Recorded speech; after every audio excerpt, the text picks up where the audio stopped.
इनके अपने ही समर्थक के घर पहुंचा दिया।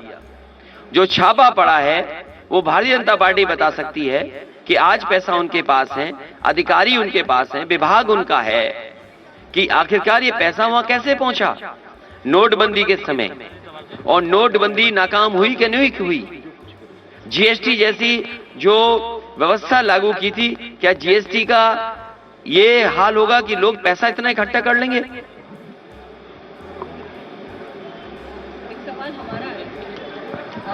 बराबर हम जब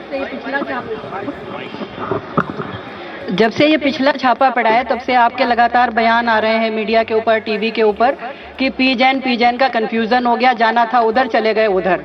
तो कहीं ऐसा नहीं लगता है कि इससे और ज्यादा प्रेरित हो गए कि चलो अब उधर ही चलते हैं, भूल सुधार लेते हैं? कन्नौज का इत्र का व्यापार सच के फूलों से चलता है। कन्नौज का इत्र जो व्यापार है वो सच के फूलों से चलता है। इस बार झूठ के फूल को सबक सिखाने का काम कन्नौज और प्रदेश के लोग करेंगे। अखिलेश जी, भाजपा से सवाल पूछा गया कि आप लोग एलिगेशन लगा रहे हैं, तो वो कह रहे हैं कि ये लोग जो एजेंसीज हैं उनकी सैंक्टिटी पे क्वेश्चन क्रिएट कर रहे हैं। पहला सवाल ये। दूसरा, आपको क्यों लगता है सर कि बार बार एजेंसीज को ऑपोजिशन पे मैं उन्हीं लोगों से जानना चाहता हूं कि कानपुर में जिसके पास इतना नोट निकला, भारतीय जनता पार्टी ये बताए किन बैंकों से पैसा निकाला गया और किन बैंकों की उस पर ठप्पा लगा हुआ है। जो सोना आया है वो किस रास्ते आया है वो तो केंद्रीय एजेंसी बता सकती हैं। और ये सूचना किसने दी है? आप उनका खुद का एक्ट पढ़िए, उनके विभाग का, आईटी डिपार्टमेंट का। क्या आईटी डिपार्टमेंट ने उन्हें सूचना दी कि समाजवादी पार्टी से संबंध है इनका? और अगर समाजवादी पार्टी से संबंध है तो वो हमें बताएं कि समाजवादी पार्टी से कैसे संबंध है। और हम ये कहते हैं कि उनका सीडीआर सार्वजनिक किया जाए। जिस समय सीडीआर सार्वजनिक होगा पूरे देश और प्रदेश की जनता जान जाएगी कि आखिरकार किससे उनका संबंध है।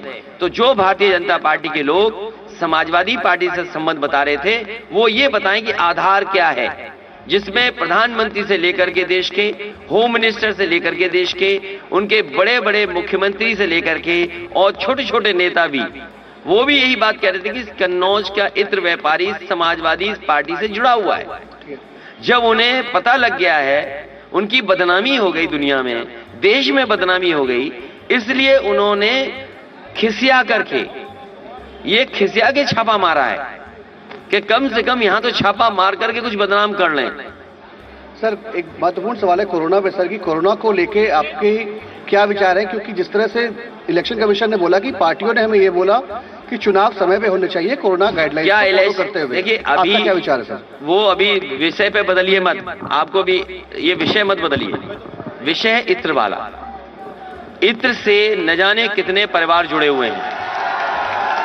इत्र का कारोबार छोटा मोटा कारोबार नहीं है। मैंने आपसे पहले भी कहा कि समाजवादी सरकार होती तो इत्र के व्यापार का डंका दुनिया में बजता, और इसीलिए समाजवादी पार्टी की सरकार में यहां पर परफ्यूमरी पार्क बन रहा था, परफ्यूमरी म्यूजियम बन रहा था। भारतीय जनता पार्टी को यह शिकायत है कि इत्र उनके नाम पे क्यों नहीं बन रहा? जो दुर्गंध फैलाते हो, जिन्हें बदबू पसंद हो, उन पे क्यों कोई इत्र बनाएगा?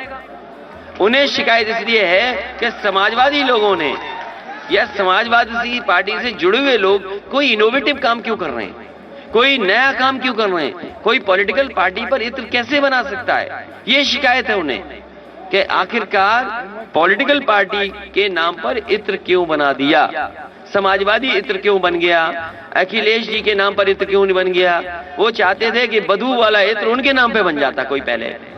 आपने कल, इसलिए इत्र का इंकलाब होगा और 22 में बदलाव होगा। अखिलेश जी कल, इस बार कन्नौज से इत्र का इंकलाब होगा और 22 में बदलाव होगा। अखिलेश जी कल आपने प्रेस कॉन्फ्रेंस अनाउंस की और आज छापा पड़ गया, तो इन दोनों के बीच में क्या रिलेशन है? क्या बताया आपने? कल आपने प्रेस कॉन्फ्रेंस अनाउंस करी और आज पुष्पराज जैन के घर पे छापा पड़ गया। ये वैसे भारतीय जनता पार्टी के इशारे पे डिपार्टमेंट चलता है, ये सहयोगी दल है उनके, ये नया गठबंधन है।